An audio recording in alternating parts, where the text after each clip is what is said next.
Yeah, thank you for having us. Yeah, thank you for that. Thanks for the introduction. Um, okay. Yeah, so we'll start if we can. What's how do we hold on. There we Right, go. there we go. Okay, fab. So, where is Colorado? So, as you can see there, Colorado is one of the Rocky Mountain states in the center of the US, and it features quite diverse habitats such as snow-covered Rocky Mountains, you've got alpine tundra, you've got river canyons, lakes, you've also got the Great Plains in the east featuring prairie and farmland. So you can see there the capital is Denver, which is where we flew to, and which is known as the Mile High City. And that's due to its elevation being exactly 1 mile above sea level. Now, our flights were with Aer Lingus from Manchester.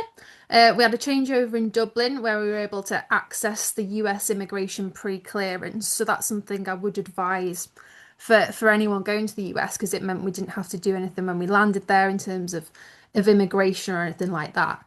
Unfortunately, Aer Lingus have recently terminated their Manchester base last month. So that is something to think about maybe going to Dublin first and flying direct from there. We travelled during May school half term as well, which was the last week of May, so the 24th to the 31st of May.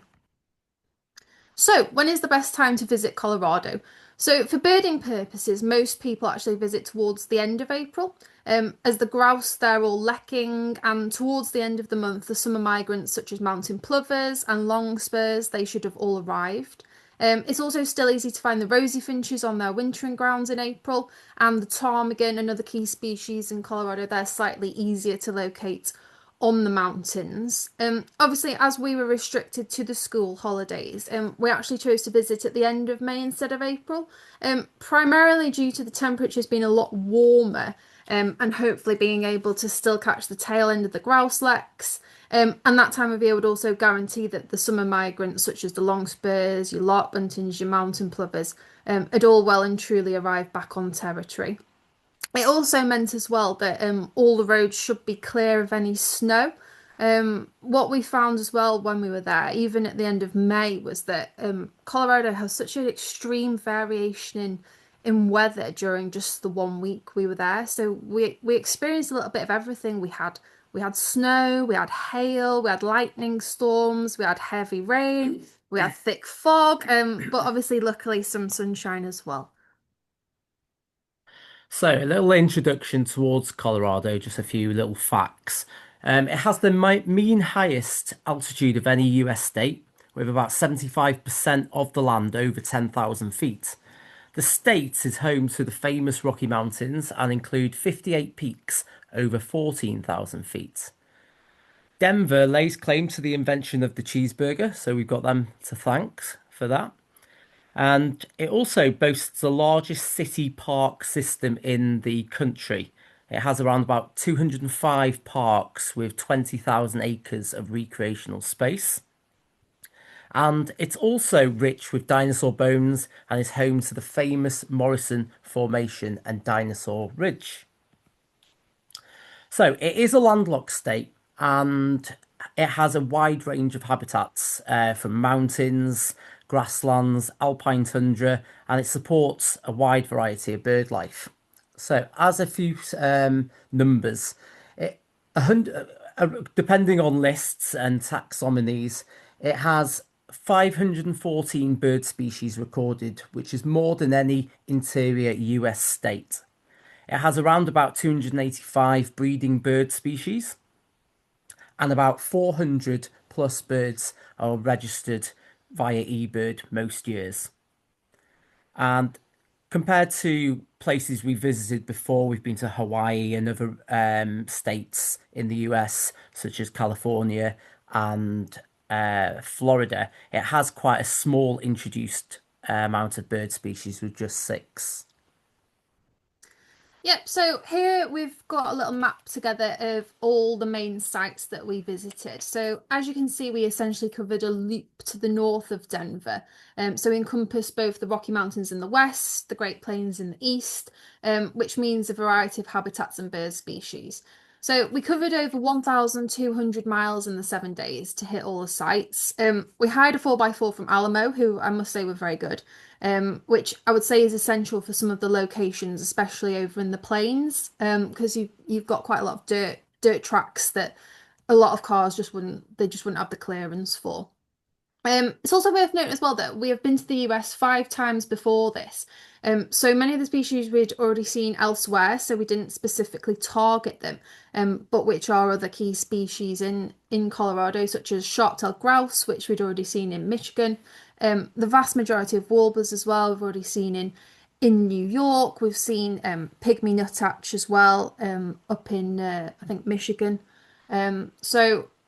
So naturally, there are some species and sites not covered here. Obviously, most people visit Colorado in April for the severely range-restricted Gunnison sage-grouse, which was recognised as a separate species from greater sage-grouse back in 2000, which only really occurs in Colorado and just over the border into Utah. So the main site for Gunnison sage-grouse in Colorado is the Juanita Watchable Wildlife Site. So I've put that in the map just there so you can see. We didn't visit that, so I've noted it on the map, so it's where the yellow star is. And that's where birds can be seen lekking in the spring. Now, sadly, this wasn't possible on our trip due to restrictions on access. So the site is only open to the public on the first 10 days and the last 10 days in April. So obviously, because we were there in May, it was not feasible. But it's a great site and you can visit in your own vehicle. You don't need a reservation or anything like that. So that is something to keep in mind. So I've got a little map here as well, just showing where we stayed. So all the hotels are basic American standard, nothing special. So we stayed in Denver for one night initially before heading up to Walden for 2 nights. So there are actually only about two hotels in Walden. So if you are staying up there, which is near where the Grouse Lek is, it's best early to book early to avoid any disappointment. So we then headed over to Loveland, obviously separate to Loveland Pass earlier, near Fort Collins to access Pawnee and Brush before ending on the outskirts of Denver for the final 2 nights. Okay, so Loveland Pass is a high mountain pass in north central Colorado. It's about a 50-minute drive from central Denver, and it was well located for some of our target species. We started our trip at Loveland Pass on the first morning. This can be a difficult place to bird due to the weather conditions and the remoteness there, as it being 11,000 feet upwards. It had a huge amount of weather extremes there. We found that ourselves when we were walking the trails. We'd walk for a few meters, and due to the altitude as well, it was quite tricky walking the inclines in that condition. Um, but often the weather would set in at very, very short notice. But for the bird species, it can be pretty sparse as well. However, some species thrive up here, but connecting with them is a challenge. So we had one main target in form of the white-tailed ptarmigan in this area. It's a rare breeder with only a couple of areas in the entire US where this species is gettable.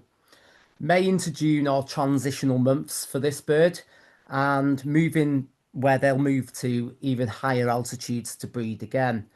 To access these higher altitudes would be really, really tricky, and mainly on foot. So there was a main road that would take you through the higher elevation of about 12,000 feet.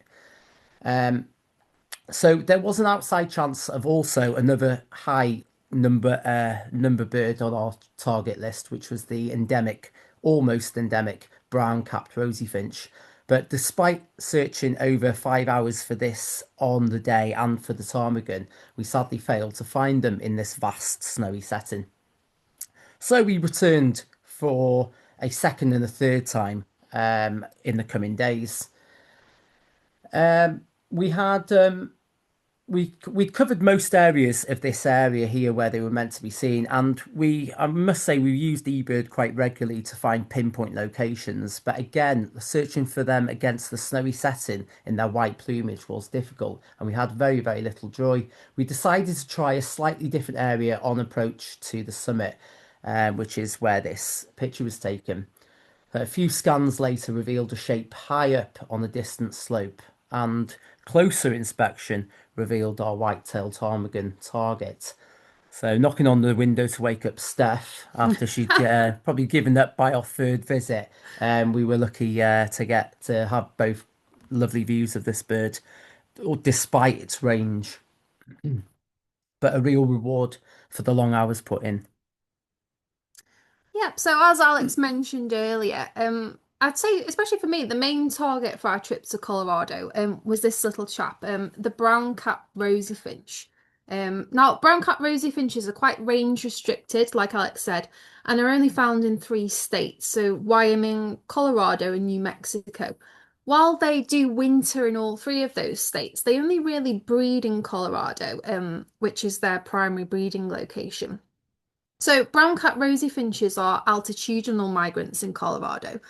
So during winter and during times of particularly bad weather, they will come down to slightly lower elevations where they're easier to find. They'll often come to feeders in large flocks. So they'll breed at the higher altitudes in the mountain peaks, a bit like the Guildenstars, Redstarts, and the rose finches for anyone who's familiar with Georgia. And they'll come down to the towns and lower elevations in the winter months before returning up to the mountain peaks to breed, which is around mid to the end of May. So this proved actually to be a little bit of a problem for us, and timing wise, the last week in May was probably one of the worst weeks in the entire year to go and look for brown cap rosy finches. The birds had left the lower elevation wintering areas, especially as in 2025 there was no snow at all left by May time, and they'd returned to their higher breeding grounds. So on paper, this may seem straightforward. However, some of the roads up to their breeding grounds are actually seasonal, so they're often closed for the winter months, often until the very end of May and the start of June, which meant that we weren't actually able to access the sites. So we were a little bit concerned. However, as you can see, amazingly, we were incredibly lucky to come across two individuals nearing dusk on one of our Loveland Pass visits. As we were descending a trail after an unsuccessful search for ptarmigans. And I would say for both of us that they were probably bird of the trip. As you can see, they showed amazingly well before the pair moved off down the slope and out of view, but it was a real treat to see them. So this here is an adult male bird as well coming into breeding plumage. You can see the nice bit of pink feathering there. So I've included some key sites for the brown cap rosy finches in Colorado. So the wintering sites that I've listed here, they're all between Denver and the Silverthorne area near Loveland Pass. So it's about an hour in between those two sites. And birds are present up until the end of April and sort of early to mid-May, depending on the amount of snowfall. Birds will often come back down again after a really heavy snowstorm, so they might be easier to see.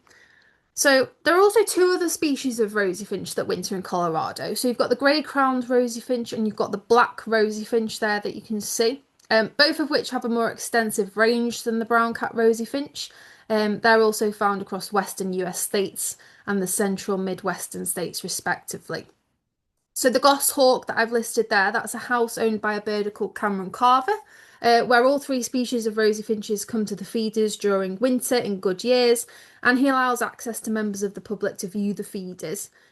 Wilderness, they've got there, that's like a small housing community where, again, all three rosy finches come down to feeders in the winter months, and they can be viewed easily from the road. That's quite a spectacle and quite a famous place. It's also mentioning Ute Pass Road as well. All three species come down to feeders at a private house, so it might be worth checking around there in case a flock is sort of nearby in any trees or fences. So, like I said, breeding sites can be tricky due to road closures, as I previously mentioned. Loveland Pass is kept open during snowfall, so it's open all throughout the year. But the birds can be quite hard to find there as it's such a huge space, and unless you're prepared for quite a large, lengthy hike, it could be difficult. So we were hoping to visit the Alpine Visitor Centre in the Rocky Mountains. However, the road up to it, Trail Ridge Road, it's a seasonal road And it was unfortunately not open until I think the day that we flew back to Manchester, which is a little bit annoying. And the birds at Goshawk, Wilderness, and Ute Pass Road, they'd also all departed much earlier on at the end of April and the start of May, with no snow at all around to keep them there. So they can be quite a tricky species to catch up with depending on when you go.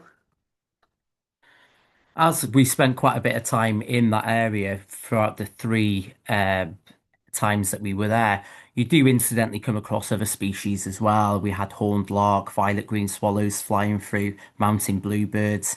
There were American robins dotted about. And as you moved around, you went down towards cafes and ski centres, you'd find a few more pine siskins and white-crowned sparrows and song sparrows as well.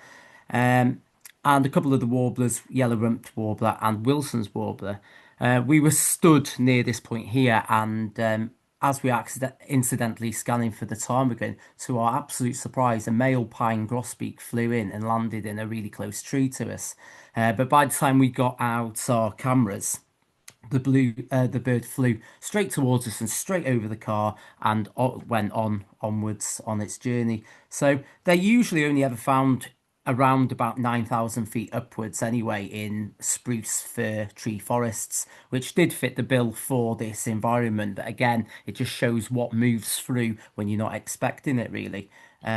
So again, they're often most seen a little bit similar to the Rosy-Finches in the non-breeding season in Colorado, where the habitat is usually determined by available food. They'll come down to gardens and parks, recreational areas, and feed on feeders incidentally throughout the winter period. So we were lucky to see this one.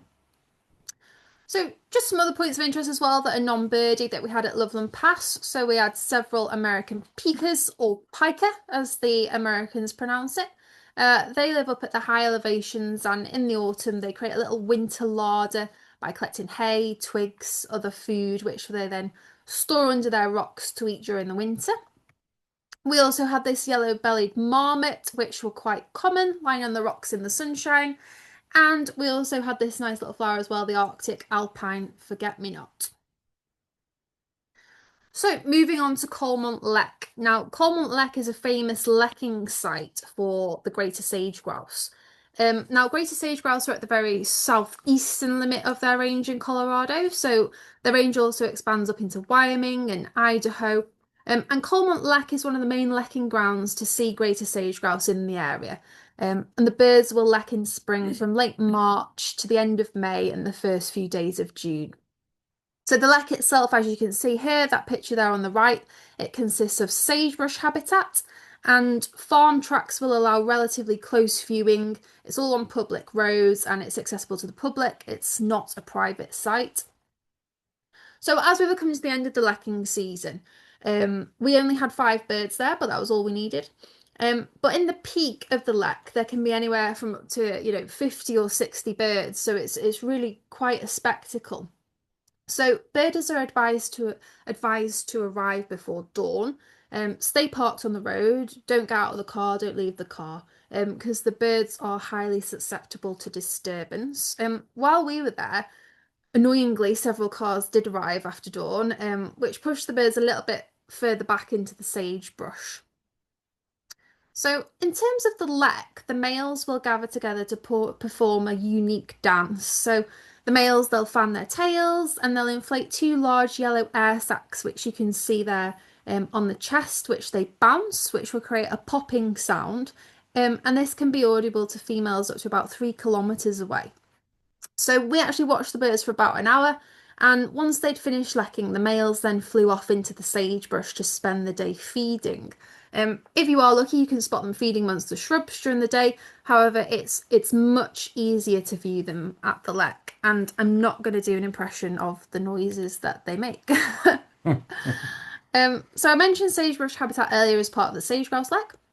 Sagebrush is a type of shrub there, and sagebrush in Colorado is it's really important for biodiversity. And we saw a good number of species in the sagebrush, and it'll form vast ecosystems for wildlife, including for both the greater and the Gunnison sage-grouse. We've got sage thrashers, as well as a number of sparrow species that we had there, such as brewer's sparrow, we've got there. We also had vesper and sagebrush sparrows. We had mountain bluebirds that were showing really well. Horned larks. So this is the same species as our shorelark in Britain, but it's the American subspecies. We also had pronghorn. So this is a unique species found only in North America, similar a bit to an antelope. And we also had vast prairie dog colonies, including this white-tailed prairie dog here. Okay, so the Wilson snipe is reminiscent of our common snipe here in the UK. They are considered common in Colorado. This is the bird on the left, and a good proportion of them move to higher elevation wet meadows to breed. They can be fairly bold in the breeding season, often taken to favoured perches to call on territory, such as this bird here. The long-billed curlew on the right is Colorado's largest shorebird, found breeding in the eastern plains, grasslands, and migrating through. Similar to our Eurasian curlew, it easily is identified by its huge down-curved bill and buffy colour. They can be found in open fields, but in contrast to the Wilson snipe, they can be remarkably difficult to connect with in Colorado after May. Arafeo was it was a national wetlands reserve, and it's located about 20 minutes from Walden. This reserve serves a vital habitat for migratory birds and various wildlife. It is unique for being the highest national refuge in the lower 48 states of America, and its elevation was just over 8,500 feet. Over 200 species have been recorded here, and the trail itself is a 6 mile self-guided trail. So we racked up in our car and we just drove at our leisurely at our own speed around checking all sites really. So here at the refuge, water from the Illinois River is diverted through a series of ditches, pools, and ponds to irrigate waterfowl brood ponds. The wetland habitat, along with the sagebrush surrounding the pools, creates a perfect haven for the wildlife, especially birds. So the reserve affords beautiful scenic views like this with a backdrop of the Rocky Mountains behind. We recorded over 50 species within a couple of hours, and some of the highlights are to follow. The ponds were abundant with blue-winged teals, pied-billed grebes, cinnamon teals, northern shoveler, and American widgeon, gadwall, redhead, American coot, ruddy ducks, lesser scaup, and ring-necked ducks as well. Other waterfowl included red-necked phalaropes, American white pelicans, and eared grebes. These are also known better to us as black-necked grebes, but we rarely see them in this plumage in North Wales. Great blue herons, Californian gulls, Forster's terns were also present. The waders were exciting as well. We had willet, Wilson's snipe, which you've just seen, killdeer, and the beautiful American avocet. It was a haven for wildlife, so we just literally spent just hours just watching the pools and looking for as many species as possible, really. And a lot of these species you may be familiar with as vagrants to the US. There are also plenty of raptors, such as Northern Harrier, Swainson's hawks, and we also had a cool peregrine making many attempts to catch the phalaropes on the pools. The sagebrush habitat around the pools held more passerines from sparrows to cowbirds, thrashers, and larks. One of the real highlights of this trip were the Wilson's phalaropes, and again, we rarely ever, if at all, see them in this plumage in Britain. They're relatively small, long-legged shorebirds. They are unique among the Colorado birds, and it's one of the few species in which the female is more brightly coloured than the male. These birds will often spend their days spinning around and in nutrient-rich waters, creating whirlpools to stir up the invertebrate. They look their finest in breeding plumage at that time of year in May. So we were fortunate to also find a couple of rarer species unexpected in Colorado, such as the Hudsonian godwit on the left. This was one of just 5 records in the whole state throughout 2025. And we also came across a small flock of 4 white-rumped sandpipers as well, which only consists of about 40 to 50 records a year in Colorado. So still a notable record given that this was a one of 4 present on that day. We then moved not far from down the road to a place called Walden Reservoir. Again, it had a lot of similar species, and some of them I've mentioned already that was at Arafeo. So on the way back from towards the hotel, we stopped off here, which was another hot spot for waterbirds. Some of the species seen in earlier in the day also present here in really good numbers. We also came across the reeds at the side of the reservoir was abundant with yellow-headed blackbirds. They're striking, noisy residents breeding in these wetlands and marshes. Their call is often compared to the opening of a rusty farm gate, so it was difficult to avoid these guys in the right habitat. If these weren't enough, they would often share their habitat with hundreds of red-winged blackbirds, also competing to be heard with their noisy, unmusical metallic calls making a dawn chorus, for some not a reason to get up for. This was a lovely little notable bird as well, often very elusive. The marsh wren is a secretive wetland songbird depending on large, dense cattail marshes. It is also known that these birds are rarely found in small wetlands of under an acre in size, which can make them tricky to connect with. So we luckily spotted this one whilst photographing the blackbirds. So the day after, we moved to a larger forest, the State Forest State Park. This required a daily vehicle pass of $12. As most of these state parks do, there's usually a place where you have to on the entrance where you have to pay your money and get a receipt for and display that in your car as you enter the reserve and move around. We visited North Park first in the hope that we would connect with 1 or 2 of our few target species. The area had rivers and streams running through, which made it an ideal location for Wilson's warblers, yellow warblers, and fox sparrows.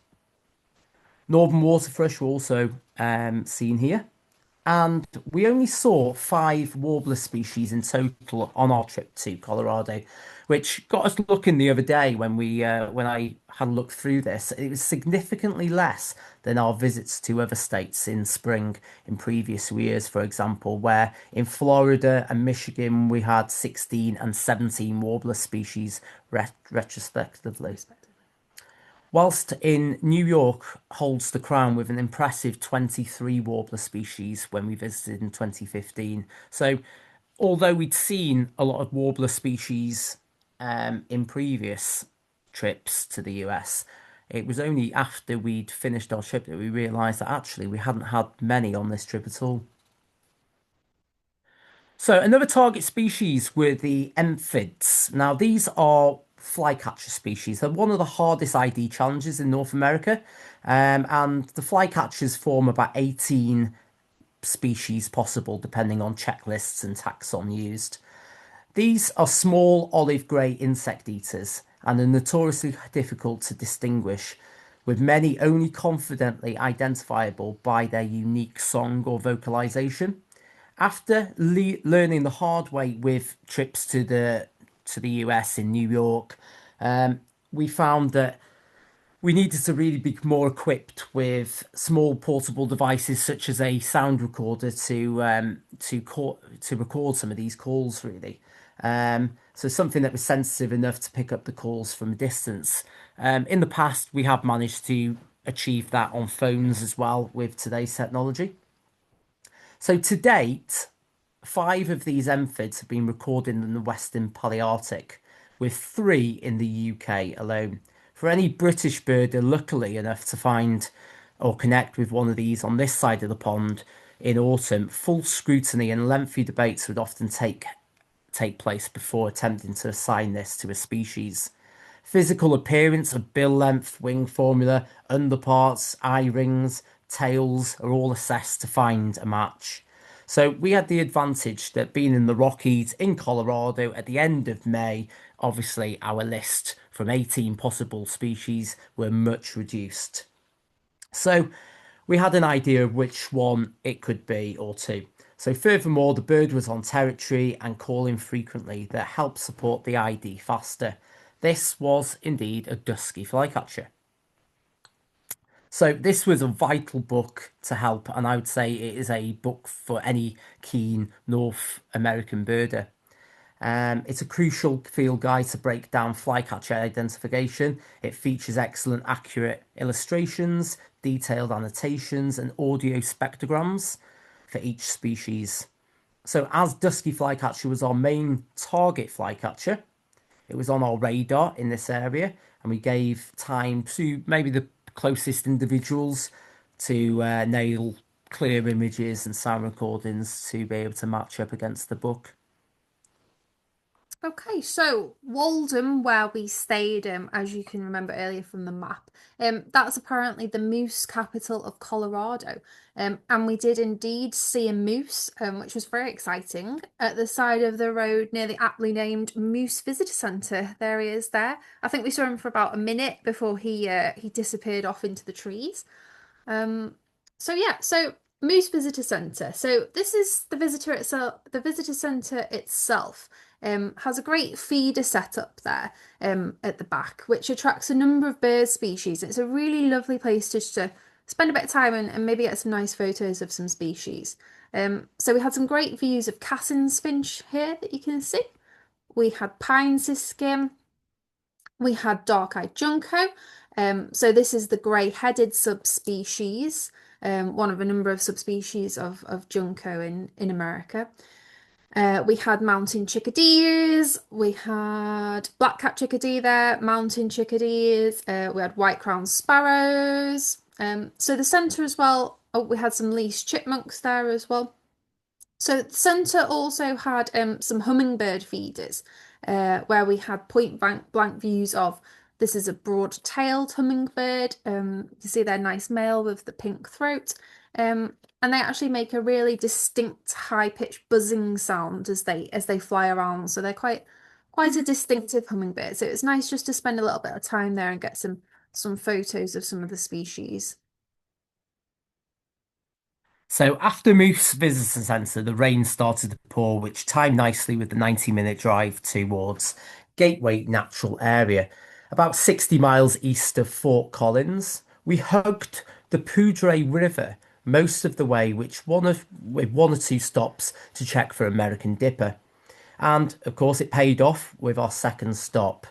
Now, the rivers through Colorado are raging, and often you will have a good chance of connecting with an American Dipper with plenty of records on eBird along this stretch.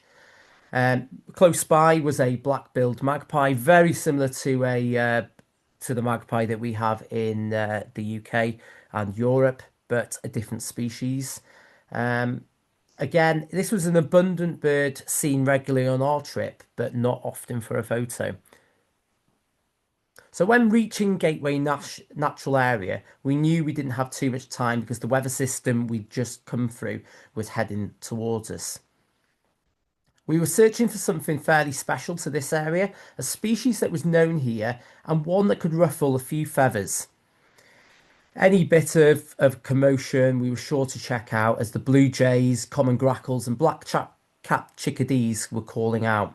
Myself and Steph split up around the parkland.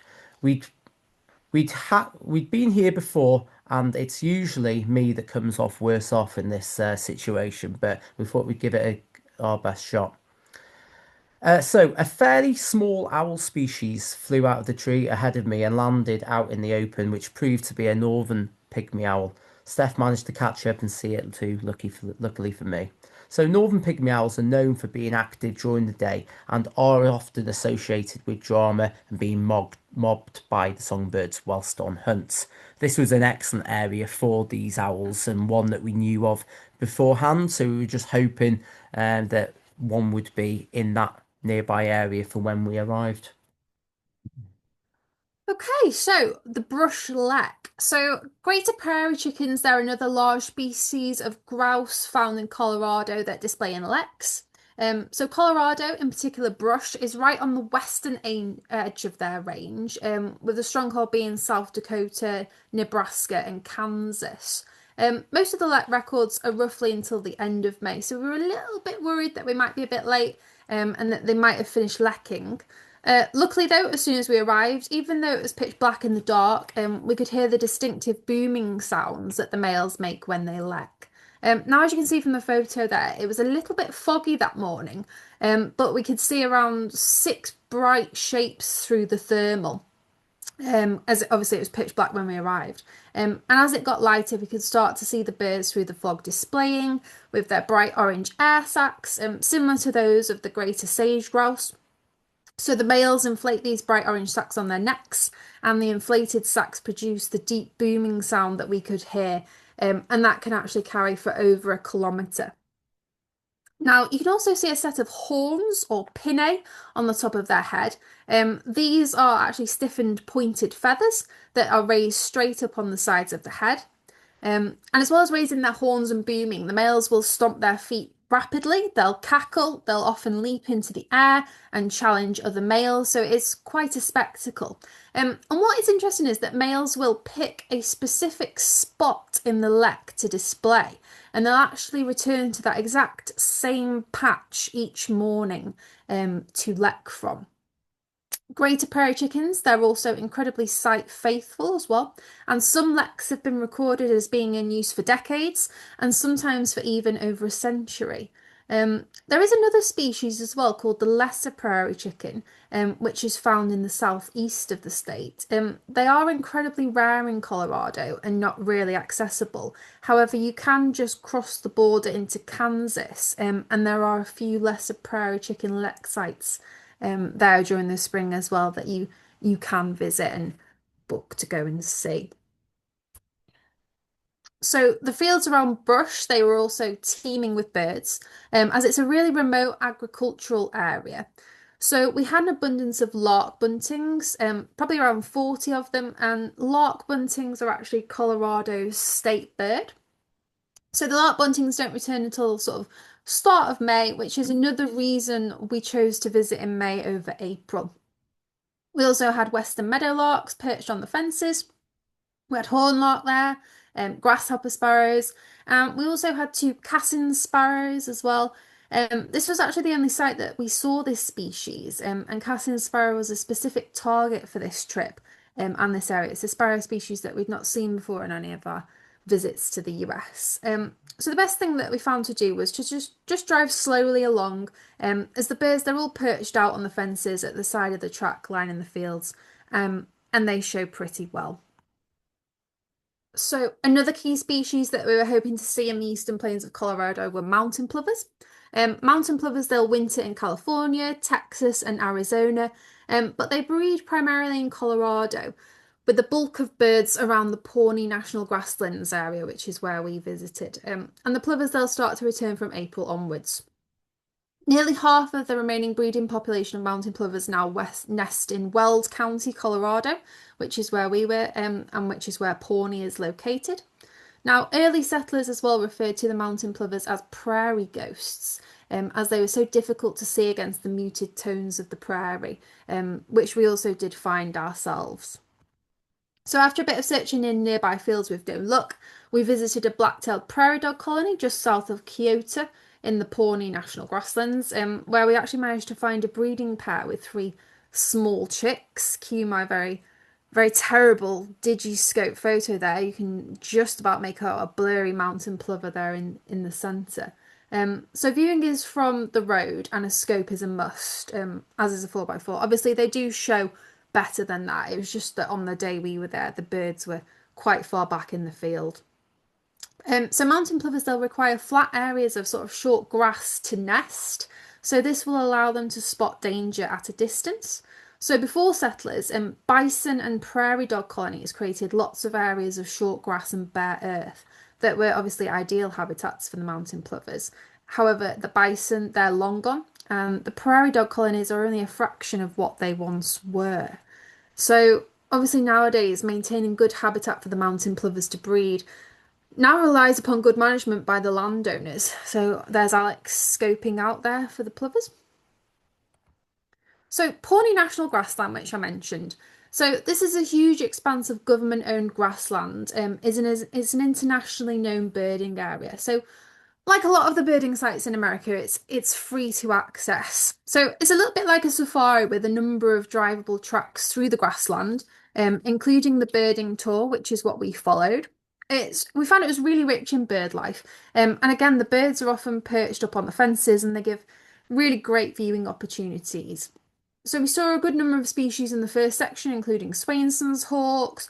We had horned larks, lots of lark buntings, western meadow larks. We had brewer's sparrow and also burrowing owls. Nice little colony of burrowing owls. So another reason we chose to visit in May as opposed to April was obviously due to the longspurs, which arrived back from sort of mid-April onwards. So there were two species that we were targeting, the chestnut-collared longspur and the thick-billed longspur, which was previously known as McCown's longspur, both of which breed on the prairie habitat of the Great Plains in the east of the state, in particular at Pawnee. So these are beautiful birds with a behaviour that is like a cross between buntings and larks. So the birds, they'll flutter up into the air, they'll sing a beautiful warbling song, and then they'll parachute back down to the ground. So we managed to find two thick-billed longspurs here on the right, quite early on actually, bathing in one of the puddles on the tracks in front of the car. So we got some good looks at those. But the chestnut coloured took a bit more work. Eventually we did come across several males in some longer grass further up in a sort of more northern section of the prairie along the farm tracks. Before we encountered an area with several birds of both species on territory displaying.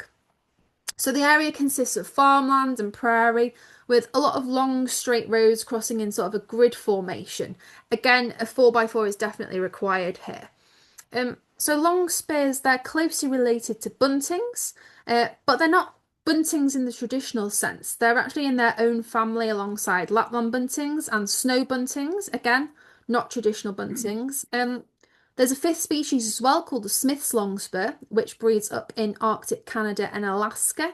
And they actually get their name due to the long spur on the hind toe that is especially noticeable on breeding males. So our trip then took us west into the famous Rocky Mountain National Park.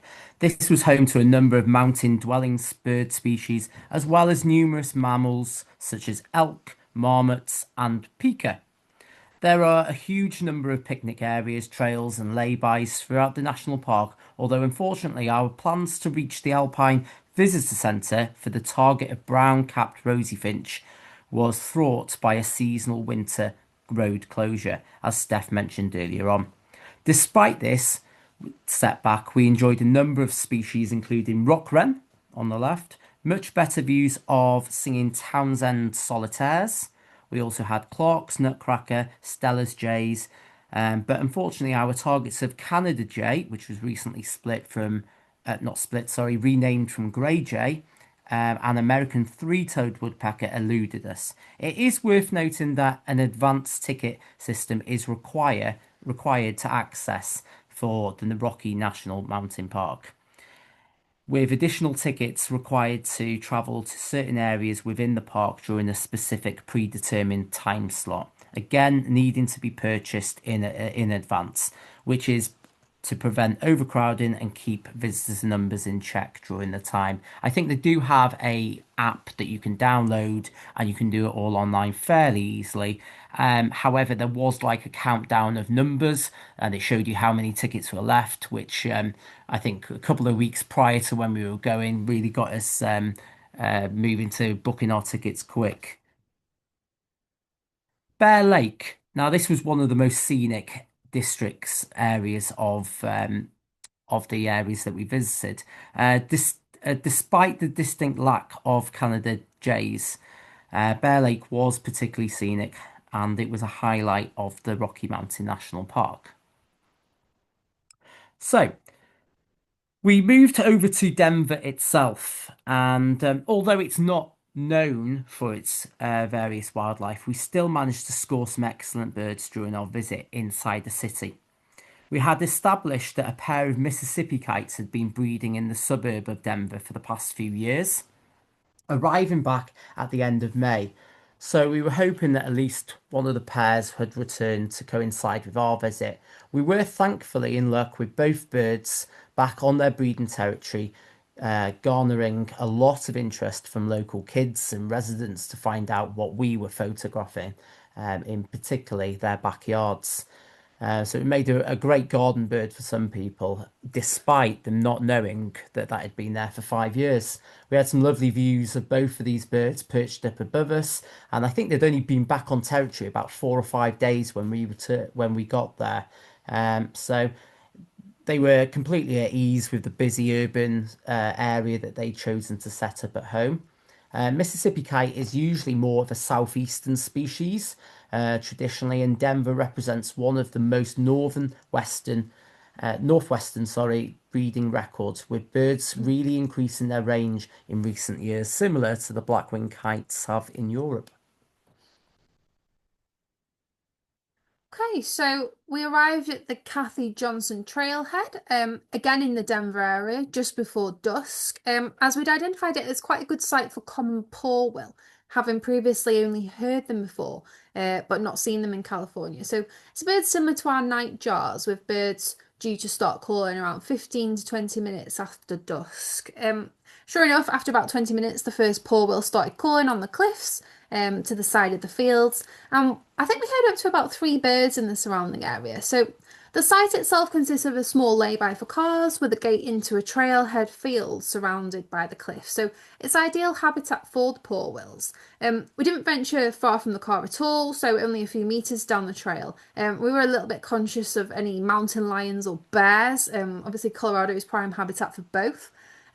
So this time, as we were on with the thermal, it was easy to pick out the porwhils in flight. And we had this extremely confiding male land on the path in front of us, which for me was it was a highlight of the trip actually to see this beautiful bird so close. So the birds they'll sit on the ground or on a perch and make their distinctive breeding call to attract a mate. Again, kind of like like night daws do, and they'll defend their territory.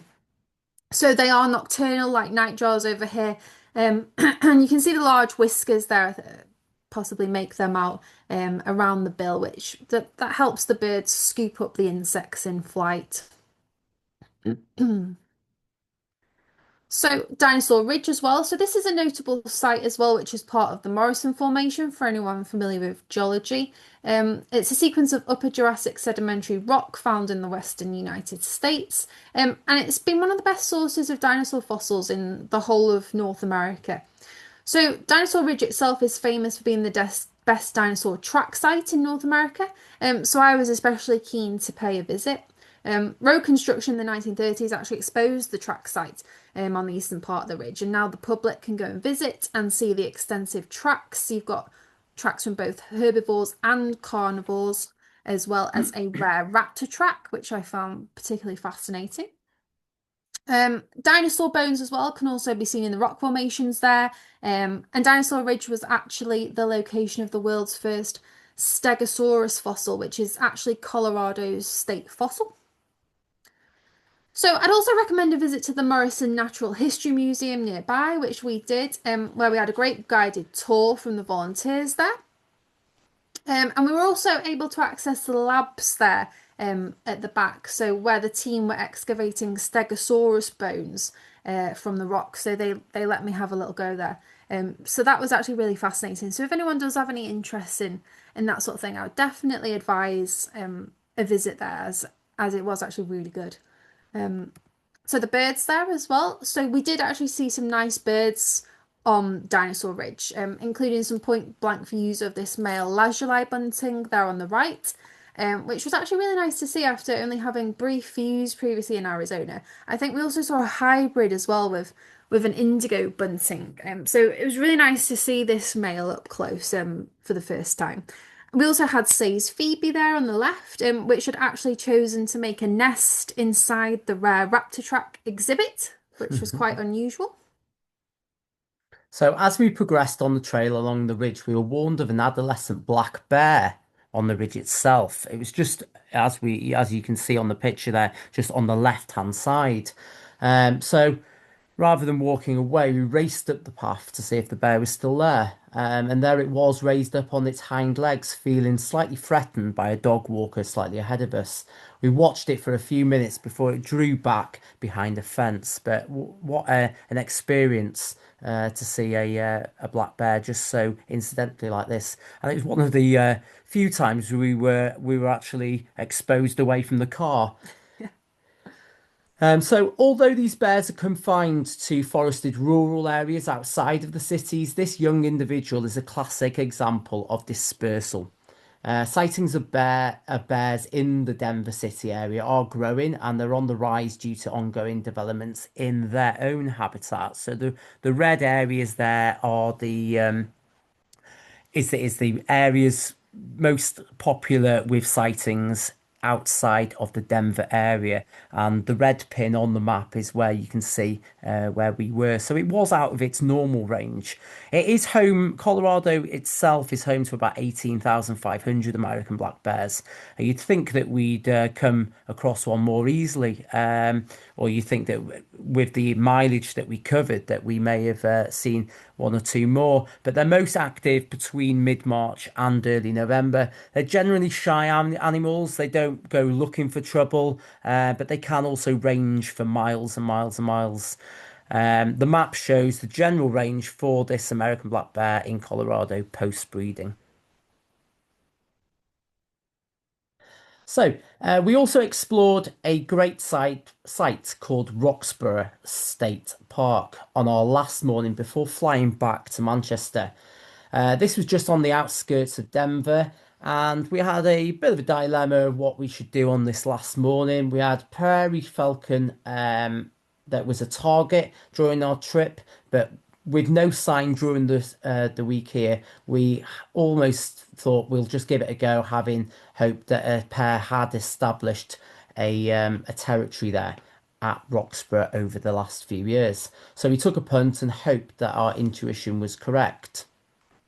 So matching up the red rocks on photos on eBird, we sat in the shaded picnic areas opposite and waited. So we came across, as we were waiting, we came across a few species. Black-chinned hummingbird was another hummingbird species we encountered. Black-headed grosbeak was another species we had seen before, but was also not welcome. But sure enough, after about half an hour or so, a distinctive screeching call signalled the arrival of one of the parent birds, briefly alighting on a rock before taking its prey down to the nest out of sight. In hindsight, as you can see via the picture, the large amount of white bird poo on the rock should have given us a bit of a clue. But with the landscape so vast, full of canyon, it was easy to miss this. But we had lots of other interesting species, including the hummingbird itself, Virginia's warbler, white-breasted nuthatch, white-throated swift, and bald eagles as well. Yep, so it's just worth mentioning as well the Rocky Mountain Arsenal National Wildlife Refuge. Due to its proximity to the airport, so it's a great place to visit if waiting for a flight later on in the day. As Alex said, we had a bit of a dilemma. Do we go for prairie falcon? Do we go for ferruginous hawk? Obviously, the prairie falcon won. So we didn't actually get time to go here. But it's definitely worth mentioning. So, as with most of the reserves in America, again, it's free to visit. There's a self-guided auto tour where you can sort of drive 11 miles across the refuge.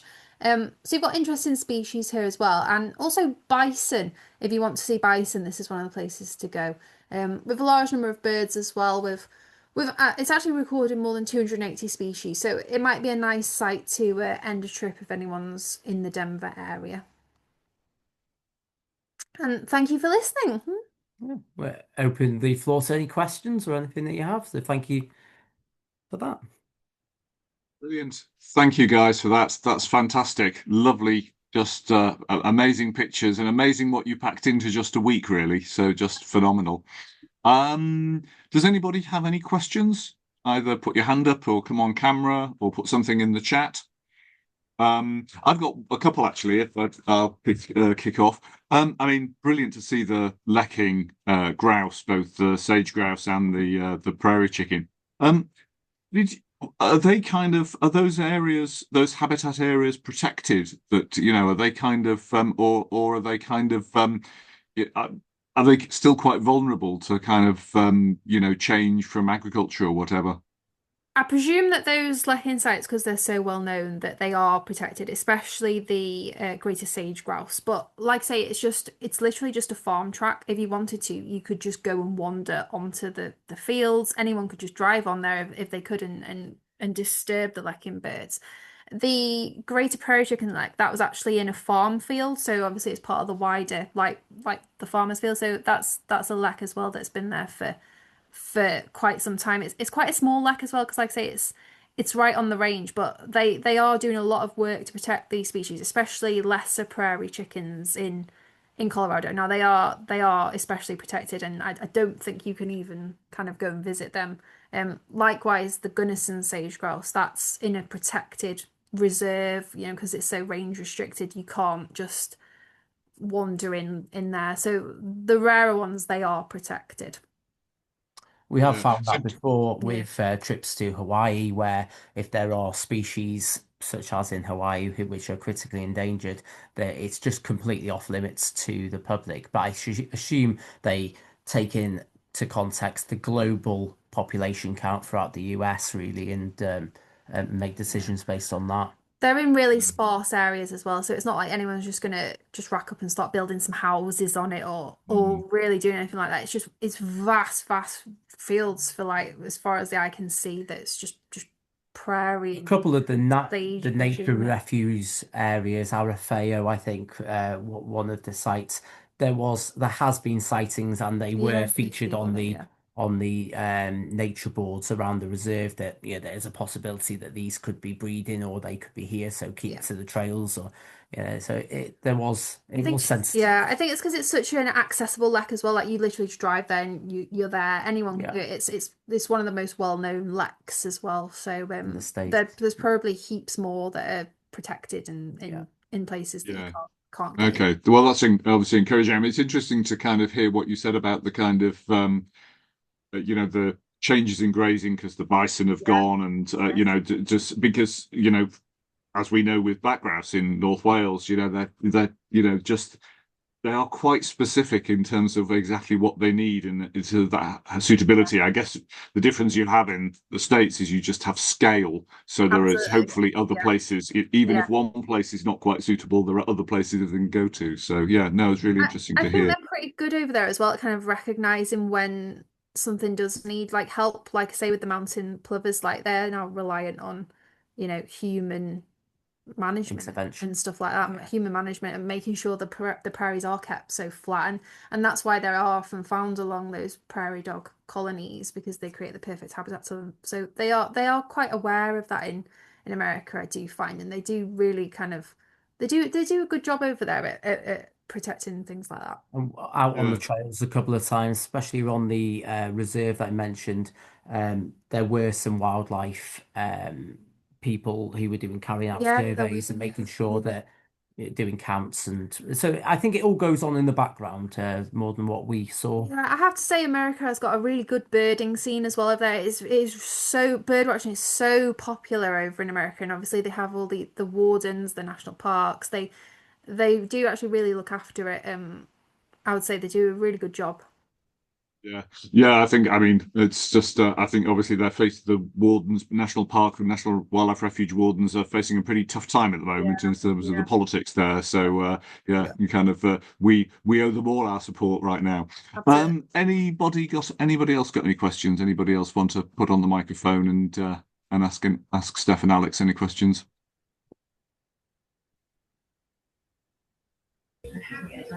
Thanks, Alex and Steph. Much appreciated. Great talk as always. Does varied thrush get that far east, or is that west of the Rockies? Only No, as a vagrant, yeah. There has been records in Colorado of varied thrush, but they are more restricted to the northwest.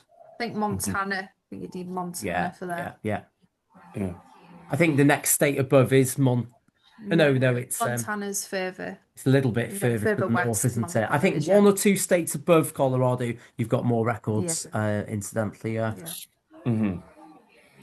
I love the, what was it, the brown cap Rosy-Finch, just Yeah, with the he was subtle my colours on it. favourite. It Little bit reminded me pink. of, yeah, it's a bit like, white-browed tip warbler that you get in the Himalayas. Yeah. It's like Yeah. sort of high altitude, but it's like, totally different bird, just similar colour I scheme. think originally we were really stuck with the dilemma of do we go at the end of March or do we go at the end of May? And April. April, sorry. And we were between two minds in going with the end of March, but I think April. It's April. April. Yeah, Yeah. April or May, you mean? Yeah. Yeah. End of April, sorry, or the end of May. And we did go with the end of May, knowing that we should have a good chance of seeing the black brown-capped Rosy-Finch. We just thought we'd see him on the breeding grounds because we didn't realise the roads were shut. And Yeah. then we're like, oh no, oh God, what we're going to do? Like, we might not see these. This is not looking good. Yeah. So we were actually really, really lucky that the two did come in, to be honest Yeah, with you. we just didn't want to risk it going at the end of March into April, just due to the conditions and the roads and potentially not even being able to get to the mountains. And we saw that still at the end of May. We were still restricted then from getting where we really wanted to They be. still shut the road because obviously it's so high up. There's a hell of a lot of snow there. So, they just don't open the roads until it's like, I think a week before we went or so, we saw some pictures online and it was like of a big like digger thing and the snow was so deep and like people stood next to it and the snow's like above the height of them. So that's what was on the road. So obviously they got to clear all that. So yeah, and But you also got them, that's the main thing. yeah, also we were in Georgia in April as well. So we can't be in two places in once. No. You can't be everywhere in April and May. No, you can't. Yeah. Yeah, no, you have to make some choices with these things, and you can always kind of go back at a different time of year. You can, absolutely. Any other questions?